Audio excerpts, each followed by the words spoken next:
জয় বাংলা, জয় বঙ্গবন্ধু। আজকে 53-54 বছর অতিবাহিত হইল, সেই বাংলা ভাষার মর্যাদা কি আমরা পেয়েছি? হয়তো আমরা লেখাপড়ি জানি না, এটা বাস্তব। মানুষ হিসাবে তো আমি একজন মানুষ।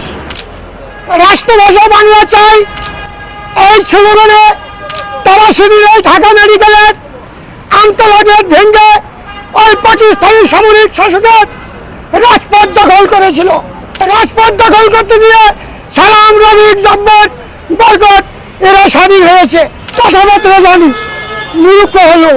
আমার নাম শ্রী রতন মতুয়া, বাড়ি পটুয়াখালী জেলা, 10 থানা,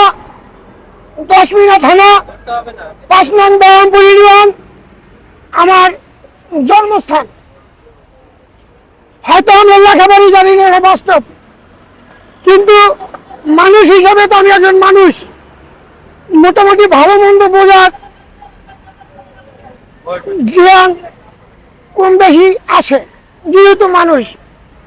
তা আমি মনে করি আমার বয়স হিসাবে লেখাপড়ি যেহেতু করি নাই, 1952 ভাষা আন্দোলন, সালাম, রফিক, জব্বার যারা এই মাতৃভাষার জন্য জীবন দিয়েছে, আজকের এই মহান দিনে তাদের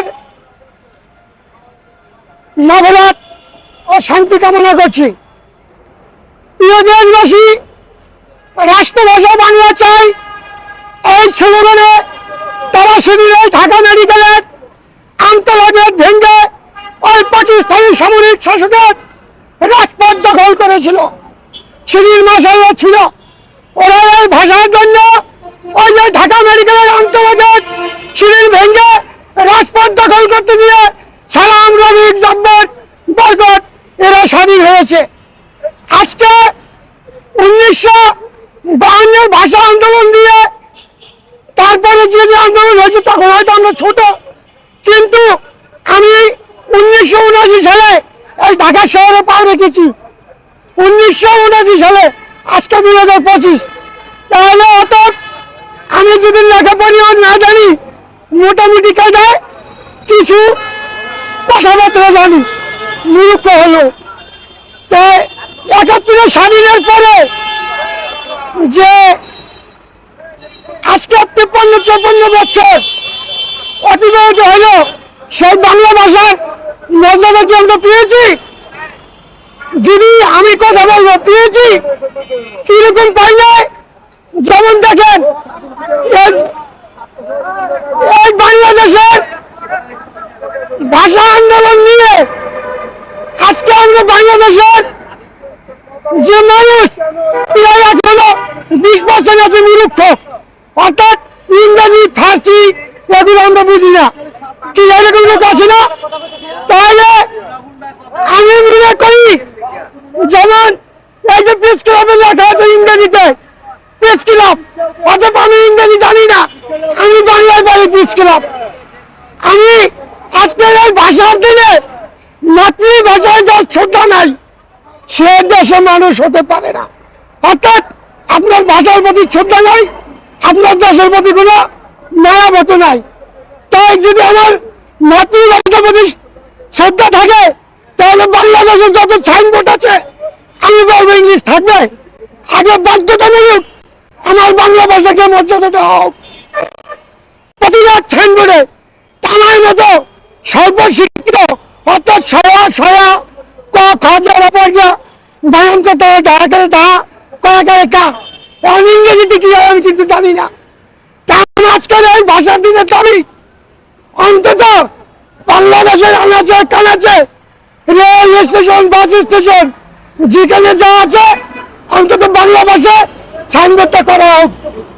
আমি সাংবাদিক এবং আপনাদের যারা উপস্থিত আছেন তাদের মাধ্যমে মাননীয় প্রধান উপদেষ্টাকে জানাতে চাই, যদি আমার বক্তব্যগুলো দেশদ্রোহী হয়, এখানে যারা আছেন আমি কি কথা বলেছি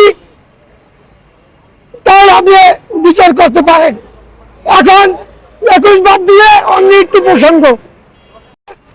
28 নির্বাচনের পর 2024 সালে আমরা একটা সরকারের পতন দেখলাম।